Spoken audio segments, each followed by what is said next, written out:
Throughout the rich history of combat sports, there's always been the rare, talented fighter who possesses the ability to pull off extraordinary techniques and tactics.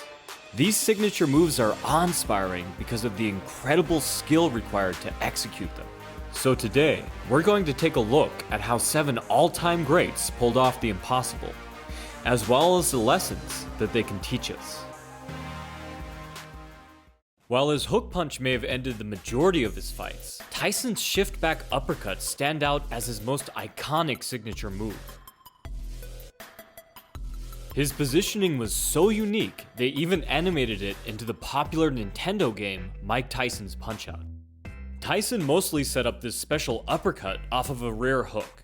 The hook moves the opponent's guard to the side to make way for the uppercut. Tyson enhanced this technique by shifting back offline to a southpaw stance in order to both add power and create a better angle for the second punch. It's very evident from the small bit of training footage that we have on film that this strategy was a major part of Tyson's pad work. Here Tyson's coach, Kevin Rooney, demonstrates shifting into the southpaw to hit with the new lead hand.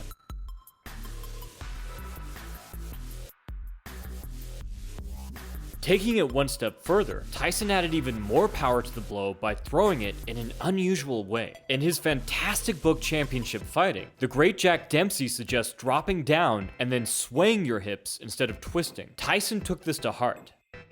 At this extreme angle, Tyson's hips are able to stretch his shoulder and whip his hand forward. It just goes to show that it's possible to land insanely powerful moves, but it's best if you could set them up with basics. Up next, we look at a living legend, the elusive Muay Thai fighter, Lerdsila. Lordzilla is so skilled and so entertaining, he's the only fighter who made it onto this list with a purely defensive move. The way Lordzilla can make his torso go near parallel to the ground when he pulls against kicks is crazy enough. But Lordzilla takes it one step further by pivoting and shuffling away while he's in this ridiculous, chiropractically hazardous position. Here Lordzilla implements this technique to evade a roundhouse, and then immediately catches his opponent's follow-up spin kick to put him on the ground. The lesson is that athleticism honed through hard work can actually open the door to pulling off incredibly creative techniques. After all, a fighter can only show the full extent of their intelligence if their physicality allows for their ideas to become reality.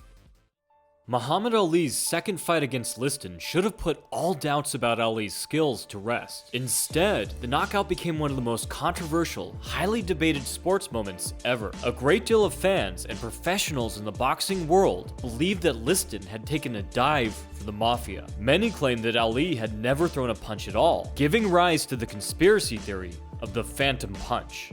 But in actuality, Ali had used this draw and counter sequence to knock out several other great fighters, and would continue to use it throughout his career. By staying just out of range, Ali invited opponents to step deeper and deeper as they jabbed. But the more a boxer steps into his punch, the lower his head gets, and the more weight he has committed going forward. Ali would then slip their overextended jab, stepping out at an angle and driving them into a hard counter. Ali used a similar tactic against Zora Foley, slipping Foley's jab and stepping into his right. Notice how Ali cross steps at the same time, swinging his rear leg behind him as he connects. Some would argue this left him in too weak of a position to land a hard shot, but he utilized this exact same movement pattern to knock down Cleveland Williams, and was also moving backwards when he knocked out George Foreman. The lesson is that you can make up for a lack of power caused by bad structural integrity if you can just convince your opponents to run themselves into your fist. Next up, we look at maybe the oddest technique on this list, utilized by the Jackal, Guillermo Rigondaux. Rigondaux's been known to practice his punches in the air mid-round before connecting with the same combination a moment later. While this seems like some kind of weird finishing move in an anime where Rigondaux hypnotizes his opponents into running into his punches, it actually makes a lot of sense once you know what's going on. First off, every punch a boxer throws leaves them open in certain areas. So, by throwing slow motion punches, Rigondaux is inviting opponents to attack those specific openings. And since he knows what punch his opponent is likely to use, and the exact moment he'll likely throw it, all Rigondaux has to do is suddenly increase the speed of his combinations to land a hard counter. To be clear, this would never work if Rigondaux's behavior wasn't extremely infuriating to his opponents. The draw is also a taunt, an outright challenge to attack. The lesson is that sometimes it's best to let the opponent's pride become their downfall. Next we look at Mr. Perfect, Ernesto Hoost, but probably not the move you're thinking. True, Hoost had a very unique way of loading his legendary roundhouse kicks, but he also landed several knockdowns and knockouts by checking his opponent's kicks. A big part of this tactic working was the unique way that Hoost blocked leg kicks. Hoost preferred to turn his shin towards an opponent's kick, assuring that bone would strike bone. But as effective as this was, Hoost's true secret was the way he lifted his leg.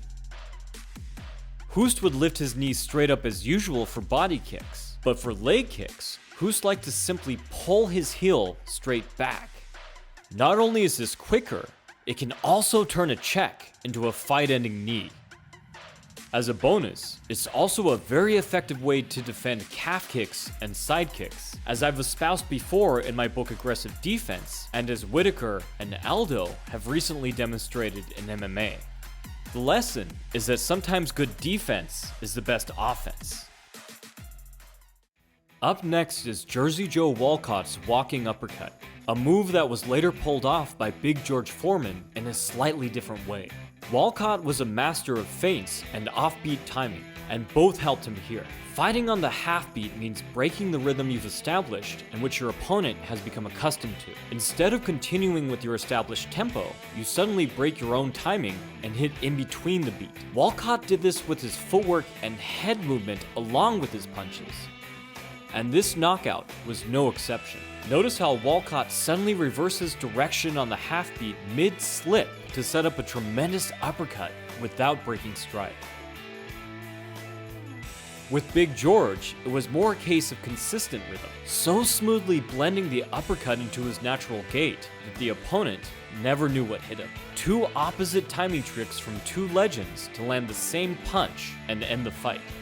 The lesson is a simple one. The timing is the most important element of fighting. But if you don't agree, I'd love to hear what you think is the most crucial component of fighting in the comments.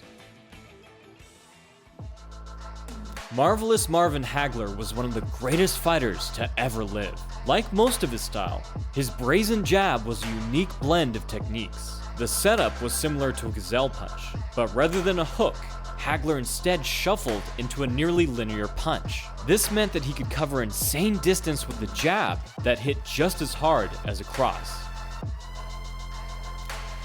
This punch was a precursor to many finishing blows as Hagler chased after a desperate and beaten competitor. Hagler's lead right would prompt opponents to retreat to the inside, often directly into Hagler's powerful rear hand. The lesson is that Marvelous Marvin Hagler was one of the baddest men of all time. Rest in peace, champ. So what signature moves would you like to see showcased next time? And by the way, if you'd like to up your own game, you can check out my books on defense, power, and footwork, linked below. From the Modern Martial Artist, this has been David Christian, wishing you happy training.